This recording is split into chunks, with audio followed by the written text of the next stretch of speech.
en tout 292 dossiers mais lii jotewut ak dara Covid bi am na ci ñoo xam ne am na ci sax mu maanaam pirogue boo xam ne da doon def transport kii. immigration clandestine mais loolu lépp bu ñu ko ci dugalee naan 292 dossiers 15 milliards recouvrés ñi koy dégg te amul ñu xam-xam dañuy yaakaar ne loolu nguur gi lañ ko jiñ daa nekk ci force Covid te du dëgg.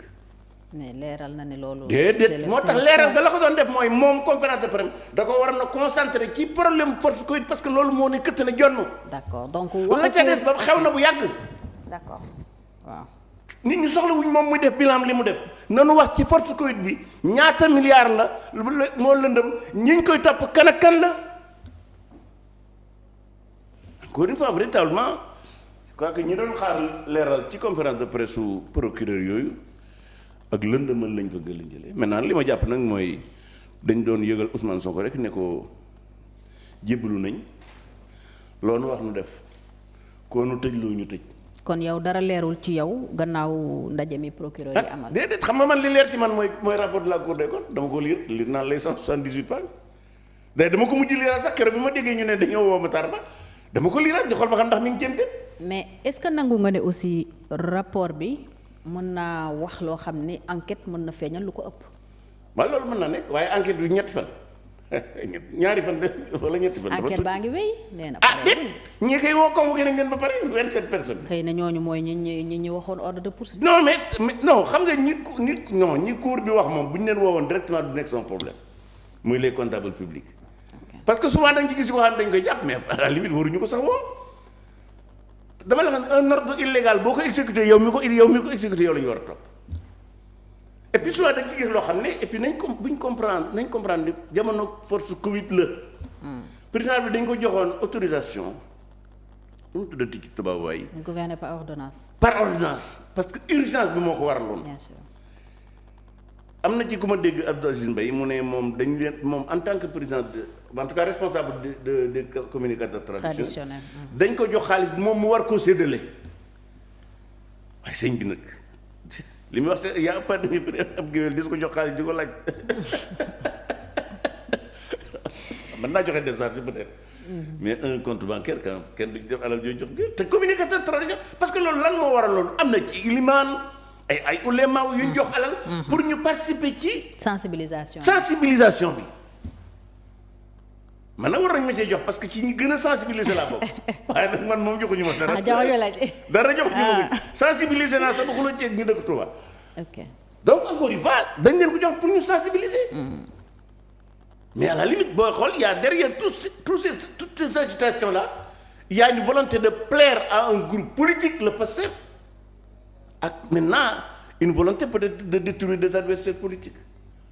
reddition de compte li yoon wi mu jaar mooy dafa nar a nekk règlement de compte te reddition de compte dafa baax ci réew parce que alal ji 6 milliards yi bari na bariwut dërëm bu ci dugg fenn war nañoo xam lu mu doon mais malheureusement avec cette forte politisation ce spectacle bi nga xam ne moom la ñu procureur yi wan finalement ki ci nar a lor dëgg-dëgg mooy le peuple sénégalais et là vraiment pour man c'est dommage. alors. waxuñu yan ministre la ñuy topp mais on a un peu des idées par rapport ak ñan la gis nga fan yëpp ñu ngi leen di fësal ci presse bi ci ñooñu da nga jàpp ne le régime actuel dafa am ay comptes yu muy régler personnellement wala on peut considérer toujours que enquête moo wone xëy na lu tax ñu wone. gis nga ndey mbilli ji rapport Covid bi mbirum Covid bi gestion xaalis bi. ndey mbilli ji c'est la Cour des comptes.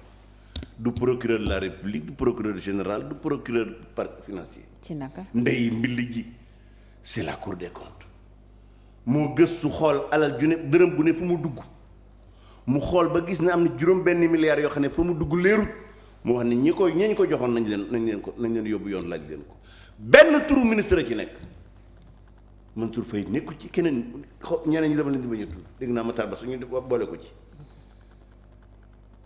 dire que c'est mon ministre qui m'a donné des ordres mais le ministre mooy joxe ordre effectivement le comptable financier ne peut pas s'auto-donner des ordres mais bu ñu ko joxee un ordre moo war a xam na ko la ko exécuter si c'est illégal mais du ko exécuter maintenant si l'ordre est illégal où est le problème quelle est la responsabilité du ministre parce que le ministre le procureur les magistrats li leen war a intéresser mooy li intéressé Cour des comptes mooy la légalité des actes qui sont posés ay affaire honte ak indignité loolu yoonu procureur nekku ci parce que loolu affaire morale la or les juges ne sont pas des juges de la morale mais de la loi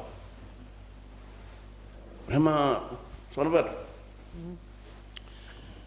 gars yi moom dañ doon feelu Ousmane Sonko rek moom demee assemblée nationale ay tolérance zéro di xëbër yi xam naa ginnaaw moo leen nommé ñu bëgg ko wan ne ko ñun jébalu nañ boo bëggee effacer ñooy doon sa éponge soo bëggee ren di ñàddal rek ñu doggali. alors Mansour Faye justement ñu ngi koy dugal ci loowu ministre yi ñu war a yóbbu devant la haute cour de justice keroog notifié nañu ko l'arrêté du ministre de l'intérieur lui interdisant de quitter le territoire ndax enquête bi procureur daf ko ci visé et jàpp na ne effectivement su génnee mën na am lu mu ci yàq.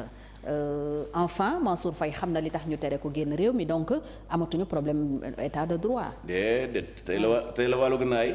ndax la.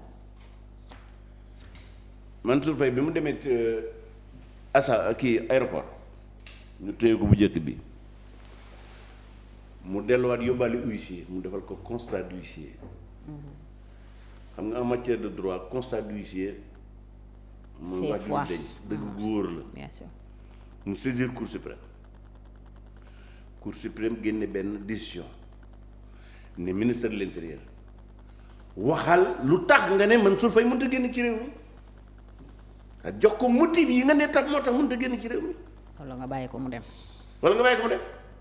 arrêté bi ministre de l'intérieur génne lu tax Mansour Faye mënut a génn réew mi nekku ci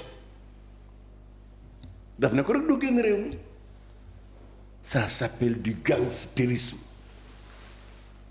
parce que gangster mooy kuy def lu yoon tere non seulement moom waru ko wane ne ko bul génn te bu njëkk ba waaye bi ko tribunal ne dangaa war a wax Mansour lu tax nga ne du génn réew mi def da ko waroon wax te nekkul ci décision bi loolu c'est d'une extrême grave parce que en réalité en matière de sortie du territoire fa juge mën na ko tere ab citoyen ministre de l'intérieur mën na ko tere ab citoyen mais su boobaa l'interdiction de sortie doit être prononcée à l'encontre de personnes soupçonnées d'impliquer dans une activité menaçant la sécurité nationale, le terrorisme, le trafic de drogue et des actions susceptibles de perdre gravement l'ordre public.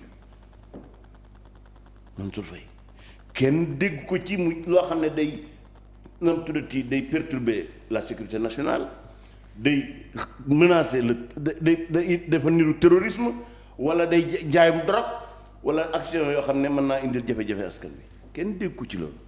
mieux rapport Cour des comptes bi turam nekku ci cour bi waxul ñu topp ko parce que deful lu ñu koy toppee kon lii ministre de l'intérieur def double faute la defoon na faute ci ba mu ko téye defaat na faute bi mu bañee def li ko yoon sant.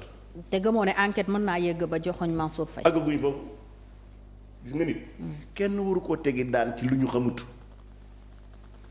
foog kenn du ci téye nit foog. da ngay am élément te ne élément yi en tout cas. Cour des comptes laa wax est-ce que amuñu ay éléments. déedéet rapport Cour des bu ñu amoon élément mu bind ko ci décision bi mu jël parce que lan la ko le président de la chambre là bi ko ak lan la ko wax ma liiral la ko le président de la chambre désigné en qualité de juge des référés fait injonction xam nga faire injonction mooy defal nangam par la force.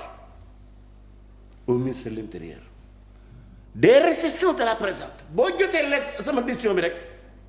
na nga wax Mansour Faye notifier à monsieur Mamadou Mansour Faye les motifs de l'interdiction de sortie du territoire les motifs mooy li tax nga ne du génn réew mi wax ko nga wax ko ne ko doo génn réew mi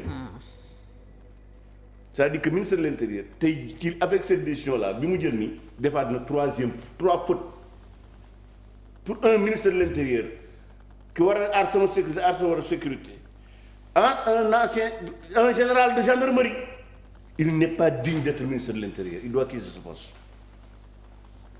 parce que lui c'est un danger pour la République. Ah oui. Absolument. Un ministre de l'Intérieur un général de gendarmerie et de surcroît ancien commandant de la gendarmerie nationale ne peut pas faire ça violer à ce point les droits des Sénégalais. Parce que daa bokk ci lu ñu dénk ministère de l'Intérieur la protection des droits des Sénégalais. Or lui il viole délibérément les droits d'un Sénégalais gis nga nag lii ku ci ne ci yàlla doon nit ku baax parce que nag lii mu teg Mansour Faye